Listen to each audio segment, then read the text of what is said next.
une suite réelle qui va vérifier un plus 3 plus 4 un plus 2 plus 5 un plus 1 plus 2 un est égal à 0. Pour tout n appartenant à grand N, on pose grand Xn, une matrice colonne qui va contenir les coefficients un plus 1 et un plus 2. Question A. Déterminer une matrice A appartenant à M3 de R telle que Xn plus 1 est égal à AXN. A sera une matrice 3-3. Et question B. Exprimer UN en fonction de U0, U1, U2 et de N. Commençons par la question A. On nous demande de déterminer une matrice A, donc une matrice 3-3 réelle, telle que Xn plus 1 est égal à AXN. On va d'abord écrire ce que représente Xn plus 1. Donc Xn plus 1 est égal à la matrice colonne contenant Xn plus 1, Un plus 2 et Un plus 3.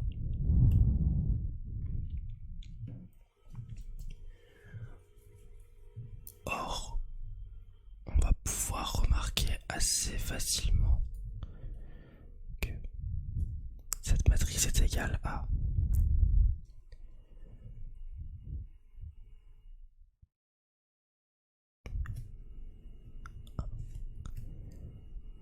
zéro, zéro, zéro, zéro, moins 2, moins 5, moins 4, fois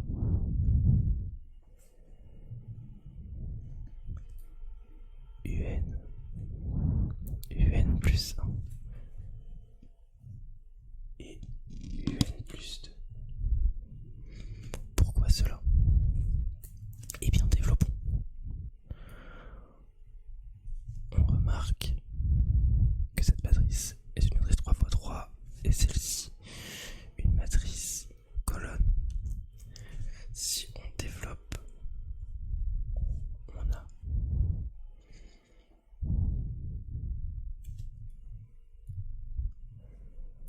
donc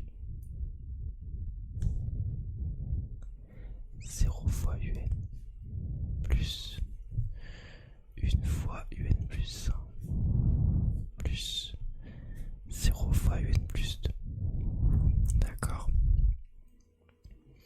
Ensuite, on remarque 0 fois Un plus 0 fois Un plus 1 plus 1 fois Un plus 2. D'accord. Et maintenant, moins 2 Un moins 5 Un plus 1 moins 4 Un plus 2.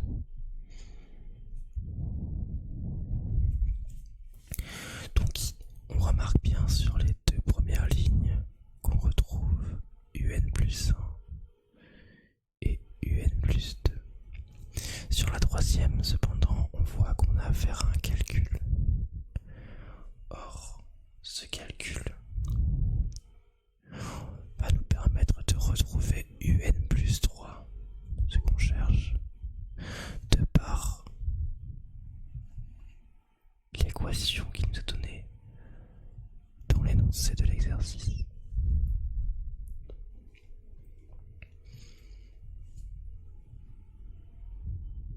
On a donc trouvé une matrice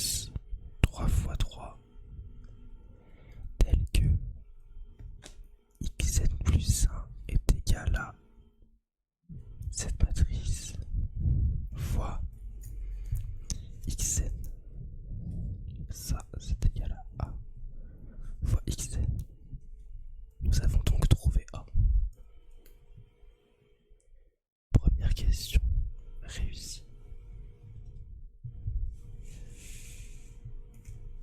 Passons maintenant à la question B. Question B. On nous demande d'exprimer UN en fonction de U0, U1, U2 et de N. Il va falloir réutiliser la question A. Qu'est-ce que nous apporte la question A? La question A nous apporte une relation entre xn plus 1 et xn. En raisonnant par une récurrence assez simple, on va avoir xn qui est égal à a puissance n fois x0. x0, on peut la définir comme étant u0, u1, u2.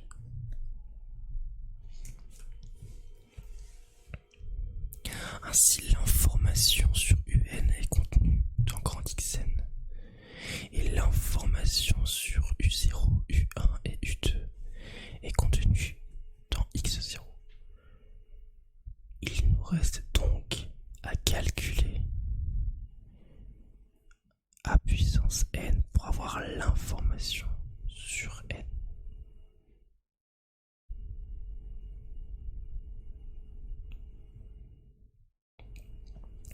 Ce qu'on va faire, c'est que nous allons utiliser un polynôme annulateur et une division euclidienne.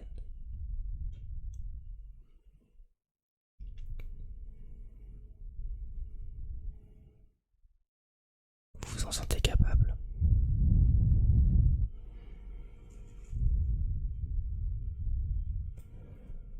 Bien. Maintenant,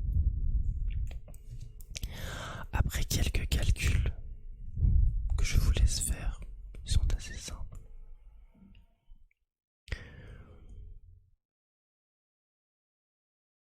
On va pouvoir trouver le polynôme annulateur de A puissance n. Appelons-le qui de A qui est égal à x plus 1 carré fois x plus 2.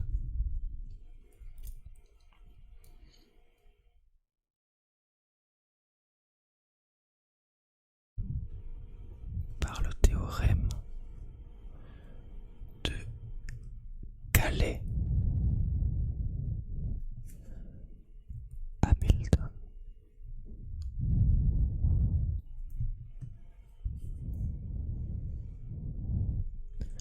on sait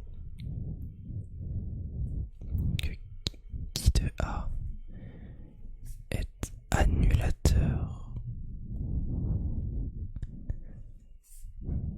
de A.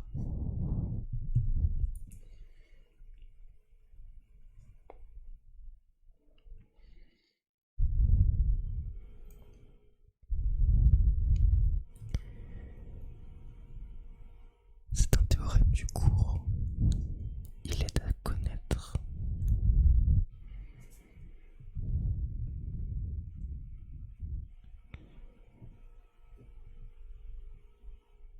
Réalisons maintenant la division euclidienne de x puissance n, un polynôme, un monôme basique, par, on va noter comme ça, PAC, qui de A. Qu'est-ce qu'on obtient? Eh bien, on obtient que xn est égal à qui de A fois Q plus R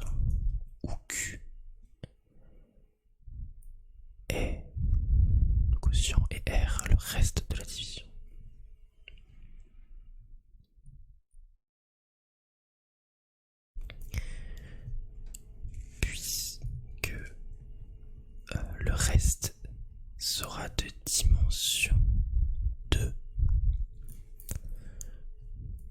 du fait de la division et de la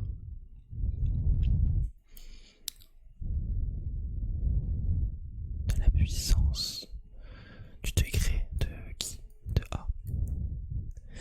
On va pouvoir écrire R comme étant A égale à AX au carré plus BX plus C avec ABC qui appartiennent à R sont donc des réels.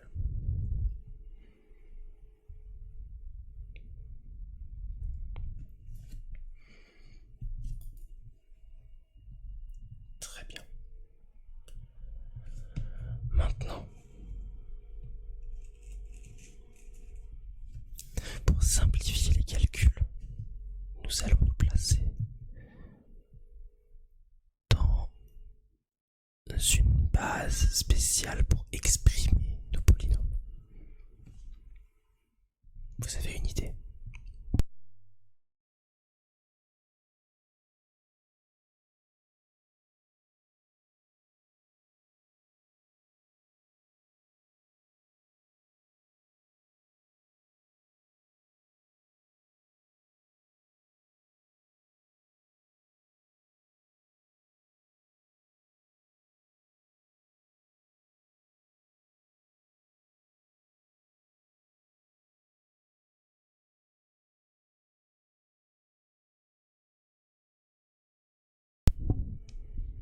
Oui. Très bien. On va se placer dans la base, former des polynômes 1 x puissant et x plus 1 au carré.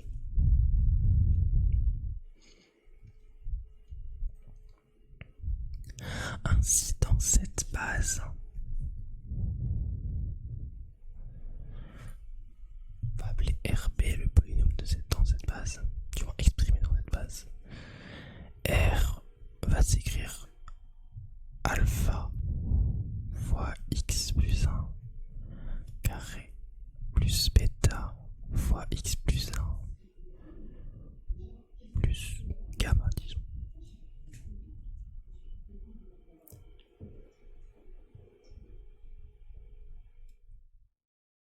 Maintenant, ce qu'on va faire, c'est qu'on va calculer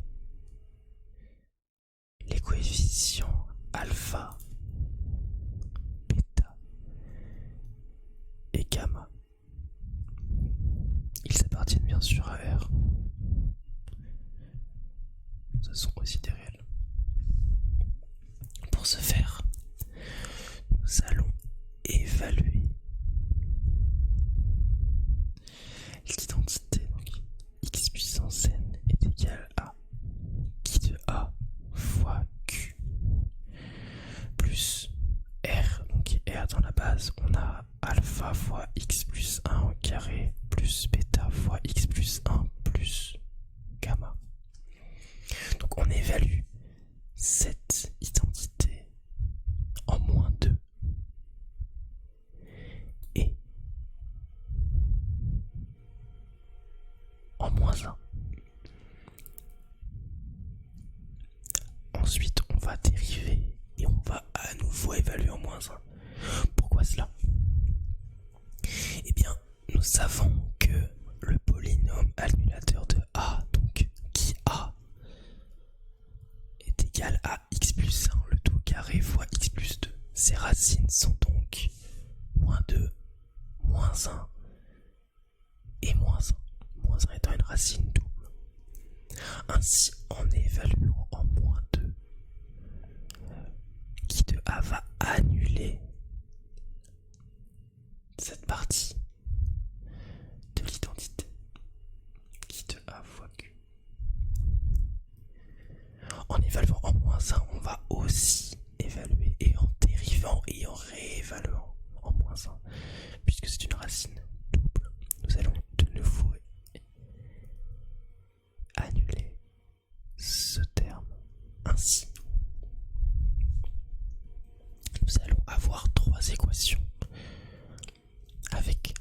trois inconnus, alpha, bêta et gamma.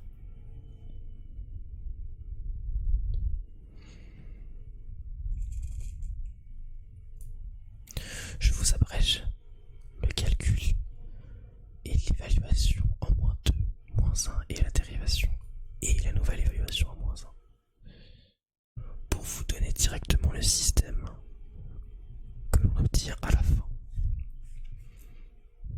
Nous obtenons alpha moins bêta plus gamma égale à -2 le tout puissance n. Gamma qui est égal à -1 puissance n. Et bêta qui est égal à n fois -1 puissance n-1. Vous vous doutez que cette dernière expression est obtenue grâce à la dérivation. Très bien. Donc avant de passer à la suite, relisons un petit peu notre exercice. On a déterminé une matrice A telle que x n plus 1 est égal à axn.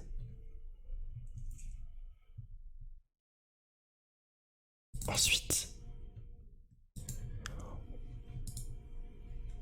on a déterminé que, par récurrence, que xn est égal à a puissance n fois x0.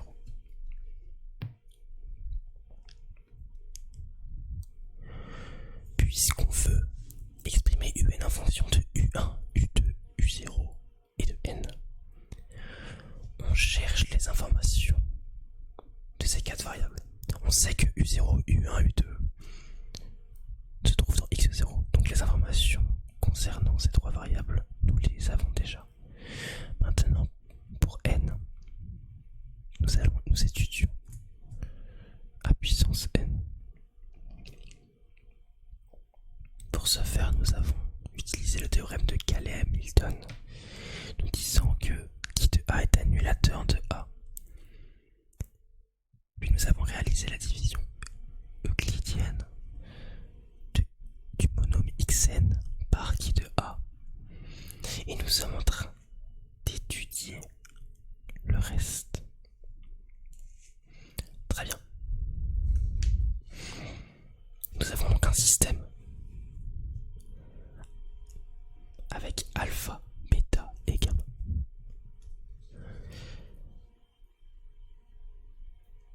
On va pouvoir en déduire l'expression du reste. Continue. Donc, on en déduit que R, hop là, est égal à -1 puissance n fois 2 puissance n moins n moins 1.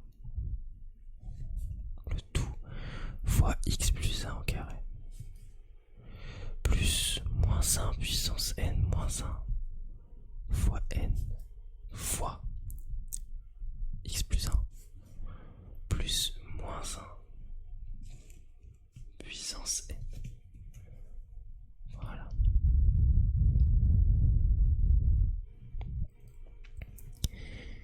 On a donc une expression du reste R assez longue.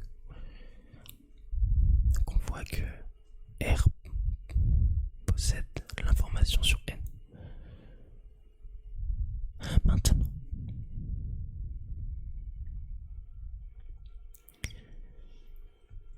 on va réutiliser l'expression de la division euclidienne de xn par qui de A que l'on avait tout à l'heure. Donc on a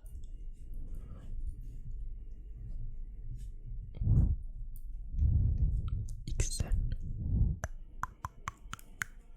qui est égal à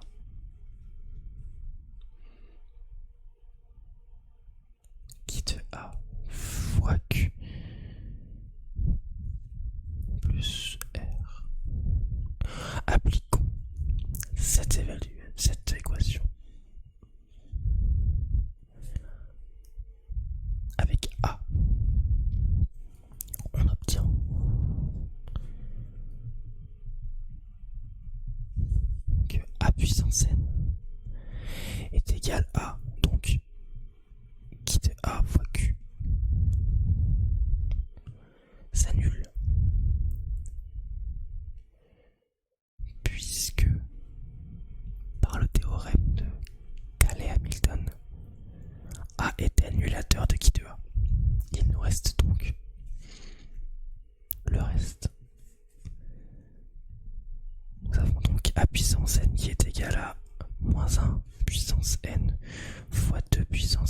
moins n moins 1 fois a plus l'identité de dimension 3 au carré plus moins 1 puissance n moins 1 fois n fois a plus l'identité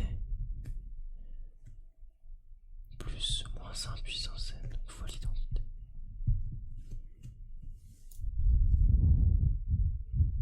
On a donc une expression de a puissance n. Mais alors? Et alors, oui, justement, et alors?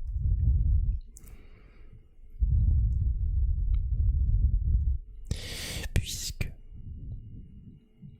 nous voulons une information sur U0, U1 et U2,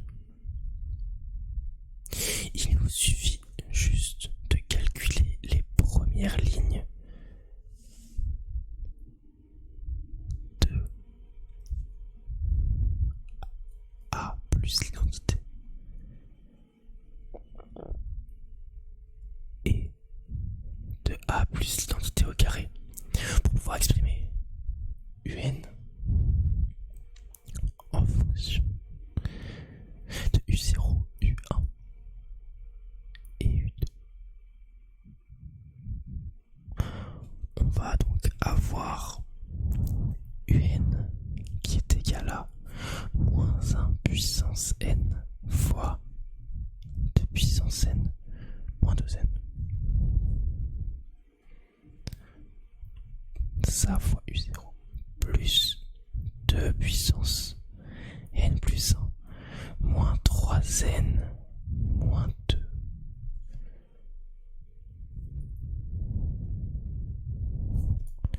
fois U1 plus 2 puissance n moins n moins 1 fois U2. Le tout multiplié donc par moins 1 puissance n.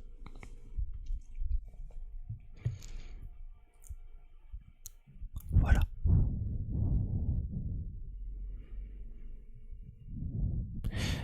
Je vous laisse me dire si vous avez trouvé le même résultat.